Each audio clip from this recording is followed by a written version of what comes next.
სავარაუდო სანქციების გვერდის სწავლა და საქართველოდან რუსეთში იმპორტირებული 34,600-ზე მეტი ავტომობილი. რუსული მედიისა და საქსტატის მიერ გამოქვეყნებული მონაცემები ერთმანეთისგან რადიკალურად განსხვავდება. საქსტატის მტკიცებით რუსეთში საქართველოს გავლით მხოლოდ 8 მანქანა მოხვდა.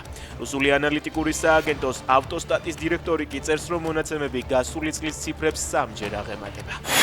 ასეთი რამ ძალიან ბევრი წელია არ მომხდარა. რუსული პროპაგანდისტული როსია კობახიძის პუტინთან ერთად თურქმენეთში ვიზიტით კმაყოფილია. კრემლის მედია ყვება, რომ რუსეთსა და საქართველოს ლიდერები ერთად ძალიან ბევრი წელია არ გადაკვეთილან არც ერთ საერთაშორისო ღონისძიებაზე.